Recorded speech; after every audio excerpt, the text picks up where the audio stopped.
Set up a little bit. Good evening, everyone. Great.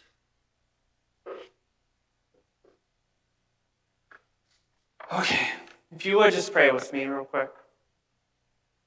God, as we come to this space, as we enter this time, we pray that whatever is spoken, may it be fruitful, may it challenge us to grow.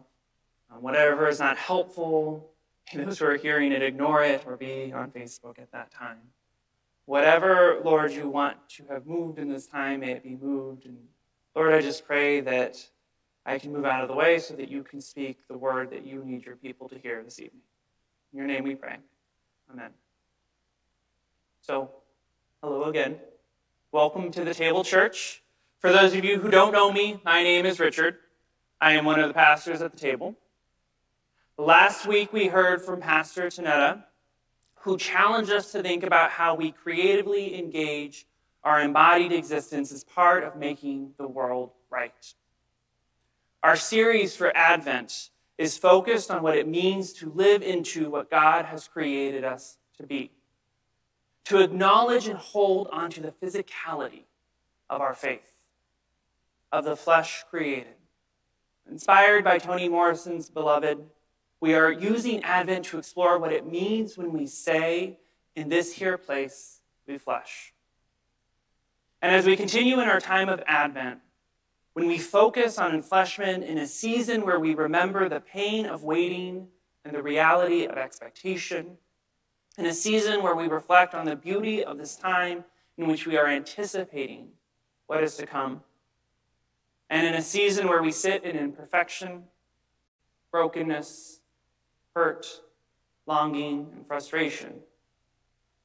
It is in this context that I have been tasked to preach about hope, and specifically hope embodied. Now, before I begin, I want to name something. For some people in this room, and online, and perhaps for many of us, the world feels really terrible right now. But I want to be clear that talking about and even embracing hope should never ask us to ignore the realities within which we exist. In fact, I believe that hope, at least the hope that we are called to in following Christ, requires us to openly acknowledge the hardships of this world, to recognize the brokenness and evil around us. This is why, in order for us to talk about hope, we need to talk about the definition of hope first. And I want to start out with a dinosaur comic. Now, my husband Richard tells me that a lot of people in the church actually follow this closely, probably more religiously than they come to this church. So some of you may have actually already seen this one. We have at least one. I appreciate your honesty. So I'll give you a moment to read it in case you're like me and haven't seen it.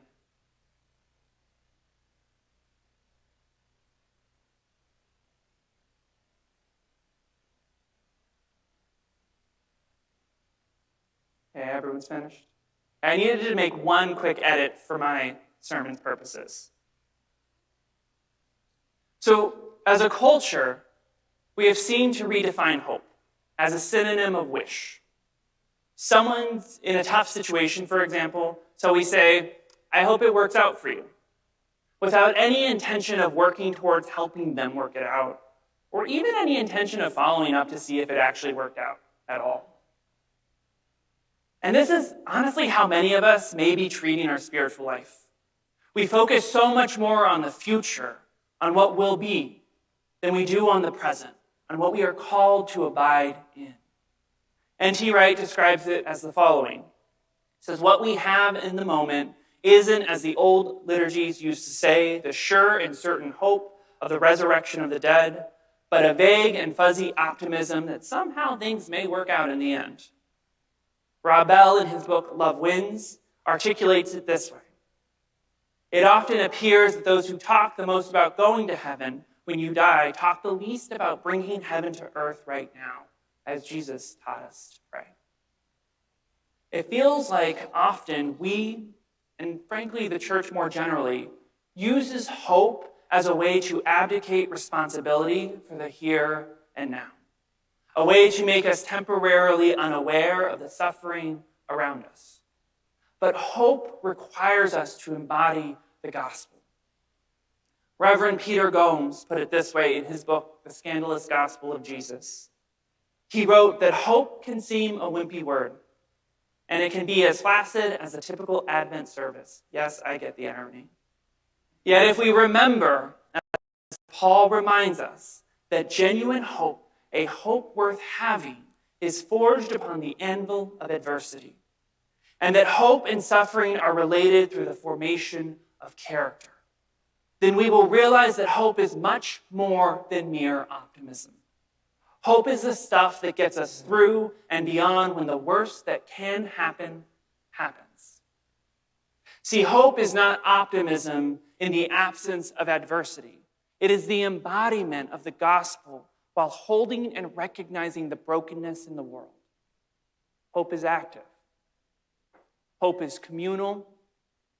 Hope is not for somewhere or something else, but instead rooted in the present ability to work towards heaven on earth. And as we continue to abide in the Advent season, a season of anticipation for the coming of the Messiah, part of hope is figuring out how to wait well. See, I don't think it's controversial to say that the earth right now does not look like what we imagine heaven to be. And in fact, it feels a really long way off. We are at a time where we as Christians are coming to celebrate the birth of Jesus, the Messiah, but also a time where we are reminded of Jesus' promise to come again, to bring renewal to this place. Nearly 2,000 years has passed, and we are still waiting. Similarly, though, when we look at the nativity story, when we look at the birth of Jesus, we see in many ways the same context exists. The Jewish people had been waiting for a Messiah for centuries. And while people still professed belief that the Messiah was coming, it is hard to hold hope when our hope is focused on the event. So let's turn to our passage for today, which is Luke 1, 5 through 38, to talk about what waiting well can look like. Now, these are a lot of verses, so I will skip some of them. They'll be up there in case you want to read them so that you know I'm not skipping anything super important. But I also don't think you want to hear me read all of it. But we're going to start really looking at the first several passages because they give us a bit of context. So they read, in the time of Herod, king of Judea, there was a priest named Zechariah who belonged to the priestly division of Abijah. His wife Elizabeth was also a descendant of Aaron.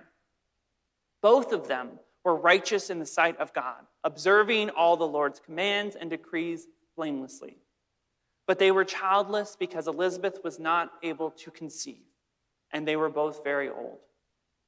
Once, when Zechariah's division was on duty, and he was serving as a priest before God, he was chosen by lot, according to the custom of the priesthood, to go into the temple of the Lord and burn incense. And when the time for the burning of incense came, all the assembled worshipers were praying outside.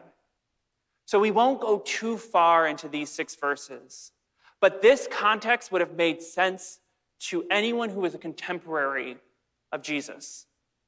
See, what's important to grab from here, and there's a lot more in here, but is that you need to know that only those who were the members of a specific class, the priesthood, could burn incense. And that the burning of incense was one of multiple roles, and it was actually an extremely important role. Chosen by lot, and by some scholars' account, likely only a once-in-a-lifetime opportunity. This was a big deal. Zechariah would have been considered a man of devout faith. So we continue to read. Then the angel of the Lord appeared to him, standing at the right side of the altar of incense. When Zechariah saw him, he was startled and was gripped with fear. But the angel said to him, "Do not be afraid, Zechariah. Your prayer has been heard. Your wife Elizabeth will bear you a son, and you will call him John." Skipping to verse 17, "And he will go on before the Lord in the spirit and power of Elijah to turn the hearts of the parents to their children and the disobedient to the wisdom of the righteous, to make ready a people prepared for the Lord. Zechariah asked the angel, "How can I be sure of this? I am an old man and my wife is well along in years." The angel said to him, "I am Gabriel. I stand in the presence of God, and I have been sent to speak to you and to tell you this good news. And now you will be silent and not able to speak until the day this happens, because you did not believe my words, which will come true at their appointed time." See, we're given clues throughout this story that it is Zechariah who is the devout priest of God, the one who knows every story, every promise, every custom. But when the angel appears to Zechariah, he responds in a way we often do, with disbelief. See, Zechariah knows the narrative, but I'd argue that perhaps Zechariah has been so focused on the event, on the promised future, instead of God, that he has no longer has hope in that future because he has been so long in waiting. And Gabriel sees his heart and says, "Because you did not believe my words," basically, because you did not retain active hope in what God can do, you shall be silent. Now, if we read on, we see in verse 23 and 25, in contrast to Zechariah, Elizabeth embraces the miracle. She gives credit to God. It says, when his time of service was completed, he returned home. After this, his wife Elizabeth became pregnant and for 5 months remained in seclusion. "The Lord has done this for me," she said. "In these days he has shown his favor and taken away my disgrace among the people." Now, there's a lot we could talk about in there, but I actually want us to keep going because we see a similar narrative to what we saw with Zechariah in the narrative about the birth of Jesus. So if we continue in our passage, in verse 26, we see that in the 6th month of Elizabeth's pregnancy, God sent the angel Gabriel to Nazareth, a town in Galilee, to a virgin pledged to be married to a man named Joseph, a descendant of David. The virgin's name was Mary. The angel went to her and said, "Greetings, you who are highly favored, the Lord is with you." Mary was greatly troubled at his words and wondered what kind of greeting this might be. But the angel said to her, "Do not be afraid, Mary. You have found favor with God. You will conceive and give birth to a son, and you are to call him Jesus." Skipping to verse 34, "How will this be?" Mary asked the angel, "since I am a virgin?" And the angel answered, "The Holy Spirit will come on you, and the power of the Most High will overshadow you. So the Holy One to be born will be called the Son of God. Even Elizabeth, your relative, is going to have a child in her old age, and she who has said to be unable to conceive is in her 6th month. For no word from God will ever fail." "I am the Lord's servant," Mary answered. "May your word to me be fulfilled." And then the angel left her. So first, I can't pass up the opportunity to point out what I find so fascinating in this moment. And it's that a religion that has spent so much energy telling women they are not permitted to speak grounds its origination in a story where God tells the man to shut up and the 2 women to proclaim God's wonder. In fact, if we keep reading, Luke 1 through 39 through 56, which I promise I won't, there's actually a recorded dialogue between Mary and Elizabeth proclaiming God's wonders. But that's a different sermon, so we'll put a bookmark in that.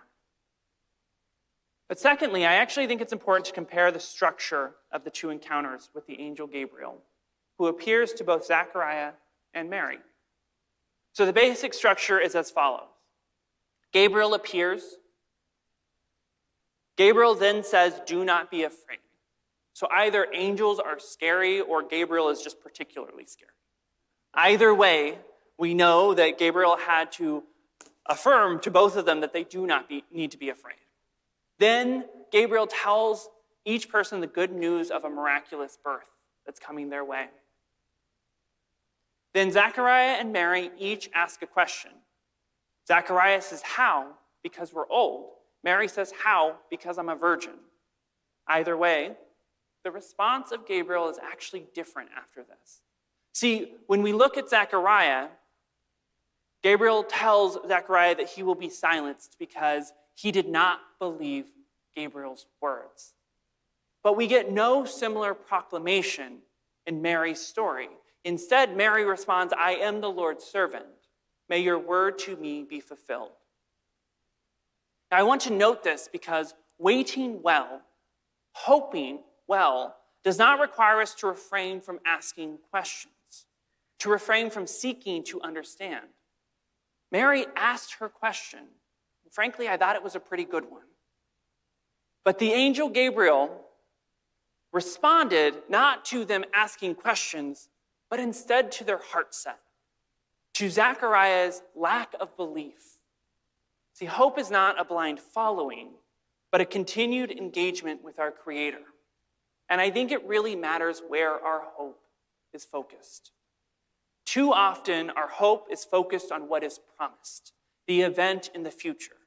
Zechariah seemed focused on the birth of a child which he felt was not medically possible due to their old age. But Mary focused on the promiser, trusting that even though she couldn't fully understand in the moment, that God is worth hoping in. This dichotomy, the placing of one's hope in a promised event rather than the one making the promise in the first place, is not a new dichotomy in the story of the people of Israel. In fact, in Exodus, we see this very issue play out over and over again. For context of those of us who might not be familiar with the story of Exodus, effectively, this book, in combination with another book of the Bible, Joshua, tells us the story of the people of Israel's liberation from Egypt and settlement into the Promised Land. We are told in Exodus about the deliverance of the Jewish people from slavery by the Egyptians. And then we are told that they spent 40 years wandering the desert. And along the way, the people of Israel failed to keep hope. Their focus was on the promised land, not the promisor. Despite God delivering them from slavery and working miracles in the process, we're told in chapter 16 of Exodus that on the 15th day of the second month, not too far into the 40 years, they were already grumbling and saying it would be better to have been slaughtered by the Egyptians. Now, I'll be the first to admit, I've never been stuck in the desert, likely without meaningful access to resources like food, for what sounds like at least 40 days. But here we see a people who want a promise fulfilled, that promise of that land of milk and honey, but have already lost their hope in the one who made the promise in the first place. Because if God could deliver them from Egypt, God certainly could deliver them from hunger. And God did. But we see later in chapter 16 of Exodus that as God is providing daily bread for them, which they are directed not to keep, that yet again we see an instance of lack of hope in God. See, instead of their hope being in the promisor, some people kept the bread. Again, their hope seemed to be placed in what is promised, the abundance, instead of the promisor, God. And when we place our hope in an event or an outcome, our hope becomes feeble. Because when the event doesn't happen on our timeline, which in this case it seems that the Jewish people expected a pretty instant result here, the foundation of our hope crumbles. If we continue to read through Exodus, we see another example of this dichotomy at play when we turn to chapter 32, where we are told the story of Moses going up to Mount Sinai. And he was gone long enough that the people built a golden calf to worship to another god. Now, I don't know how long Moses was gone, but whatever time that was, because their hope was in a person, Moses, or in a place promised, this land of milk and honey, and not with God, we see the people of Israel stumble yet again. But there's another narrative going on here, the narrative of Joshua, who keeps his hope in God. We see in Exodus 24 that Joshua accompanies Moses up Mount Sinai. And as the 40 years pass, we observe that Joshua remains faithful. His hope remains in the promisor, not in the promised. And we learn that eventually Joshua is the person that ends up leading the Israelites into the promised land. See, Joshua remains faithful those entire 40 years of waiting because Joshua's hope, a hope in action, was in God, not in an event. And God is faithful. So waiting well requires hope in the promisor, in God, not in the promised. Because when we only focus on the future, we lose what is right before us. And we are able to fall into a pattern of abdication of our role in bringing about the promised as incarnate images of God. See, the promise does not always come in our lifetime or in the time we expect it to. And the question of hope has to relate to whether we believe in God's presence here and now. As Rob Bell put it, taking heaven seriously, then, means taking suffering seriously now. Not because we bought into the myth that we can create a utopia given enough time, technology, and good voting choices, but because we have great confidence that God has not abandoned human history and is actively at work within it, taking it somewhere. Now, another theologian, Austin Channing Brown, engages with this concept of hope in several of her writings, including her book, I'm Still Here, Black Dignity in a World Made for Whiteness, and in a shorter piece adapted from that entitled The Shadow of Hope. Now, she first takes the time to challenge her readers to be comfortable with the idea of the death of hope. And when she talks about this, she's talking about the hope that ignores injustice, the hope that is used to avoid engagement and action, the hope that is in the future gift without any expectation of present involvement in the work. And instead, she rearticulates a hope that she calls the shadow of hope, a hope that she has said she had to develop in the struggle against racism in the United States. She speaks of the hope that persists as a knowing that we may never see the realization of our dreams and yet still showing up. She continues to lay out a stark reality for her reader.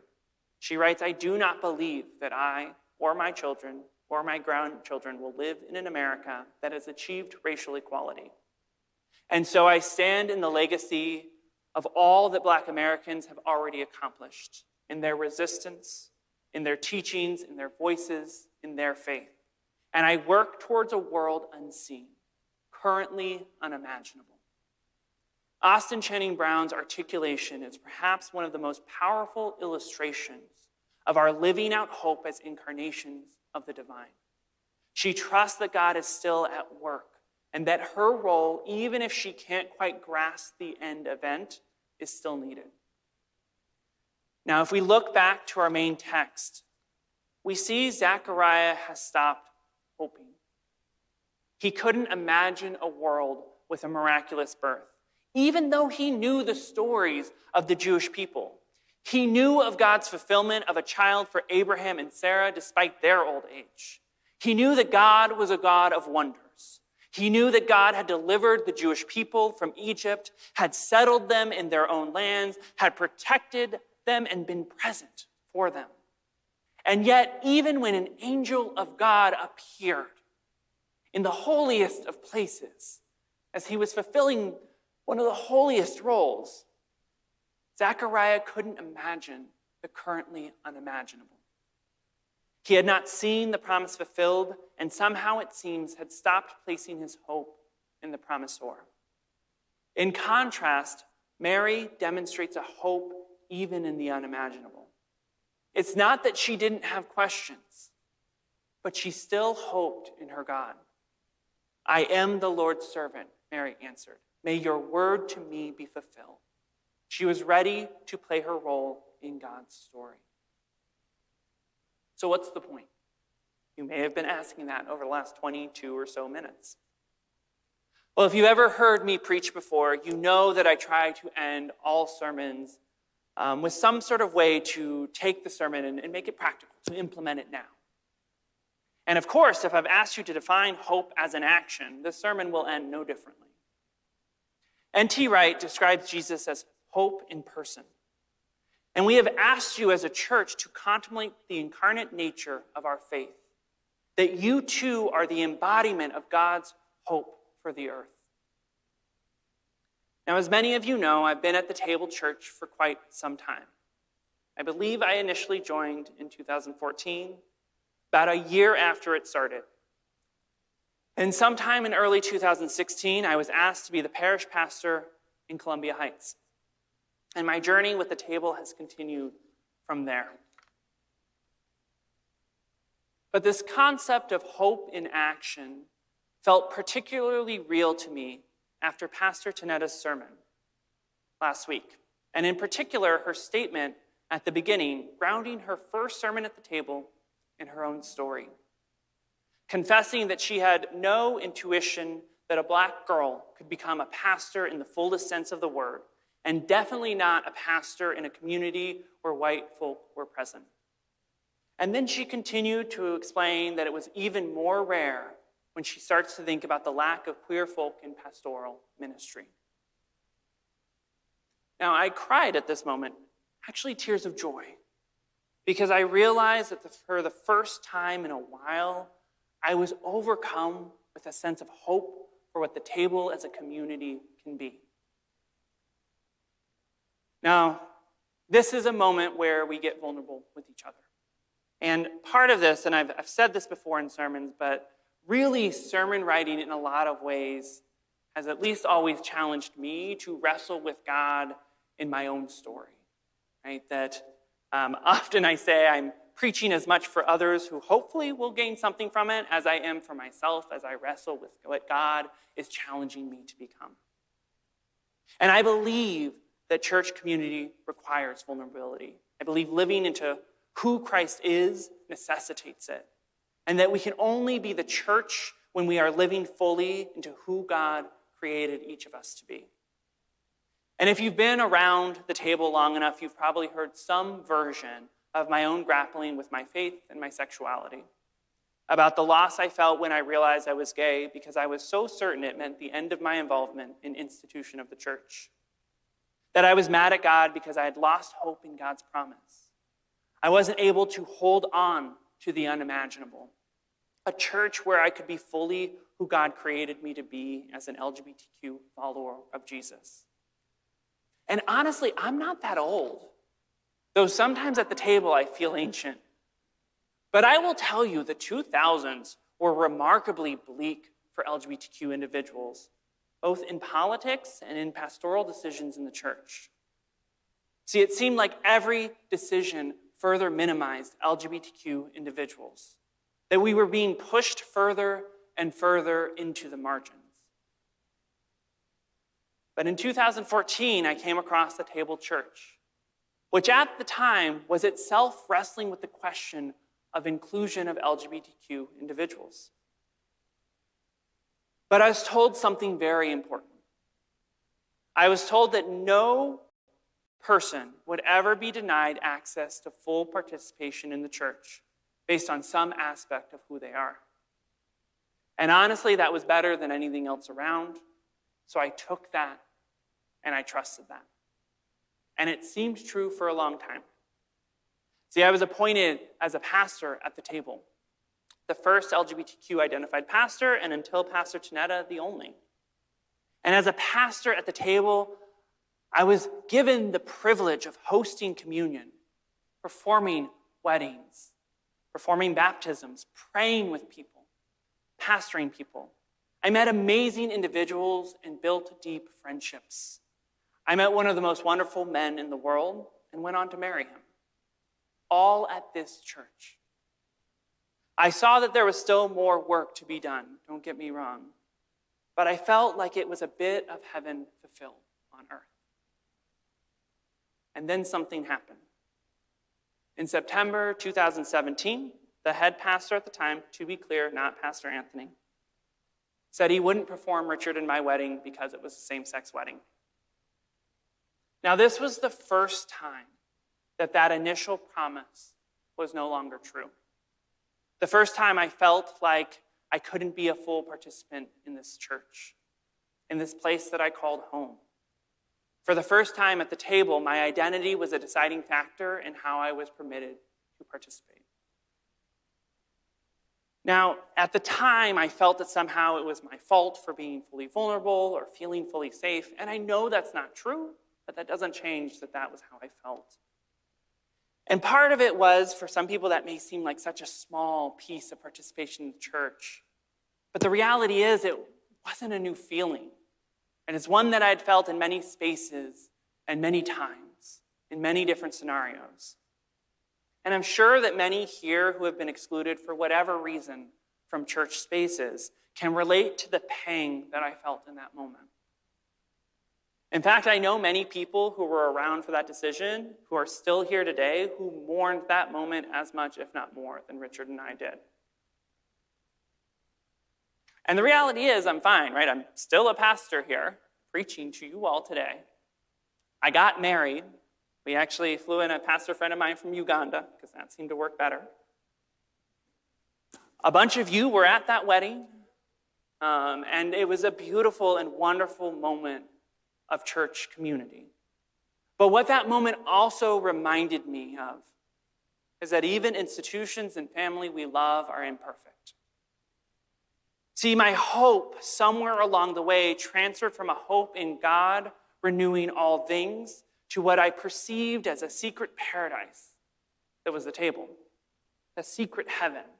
And in many ways, my hope was focused on a place or a person and had distanced itself from the promisor. And this moment reignited a hope for a big C church where there's no more hiding, where I don't have to scour a website before I enter a church space to figure out whether I will be welcome. A space where Pastor Tanetas in the world won't have to declare the rarity of their acceptance and inclusion in the story of God by others. And that hope reignited kept Richard and me here in this space. And listening to Pastor Tanetta last week, all of those thoughts and feelings came rushing back. Because I realized in a small way that God is bringing a closer version of heaven to our congregation. But I was also reminded in that moment that a community that wants to reflect the true complexity of the image of God is one that requires hope in action.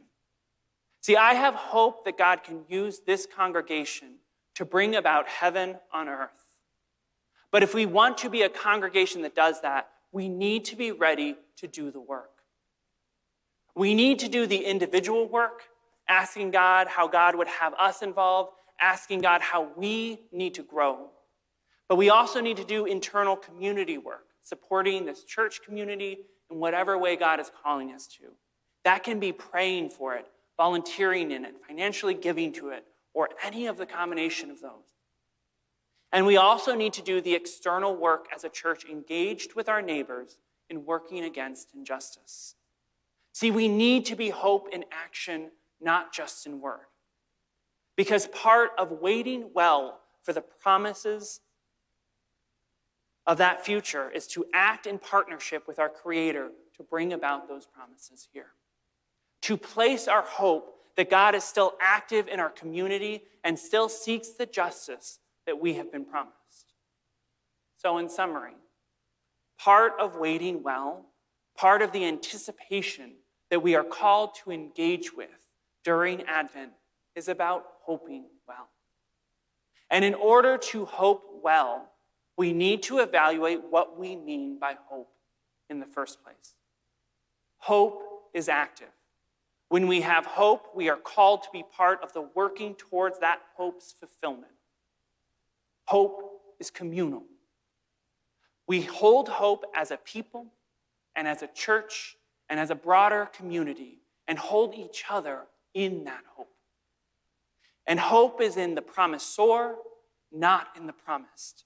We are not waiting passively for a thing to occur or waiting for someone else or something else to come into existence, but are trusting that God has not abandoned human history and is actively at work within it, taking it somewhere, and that we are part of that plan. So please, As you continue in the season of Advent, challenge yourself to hope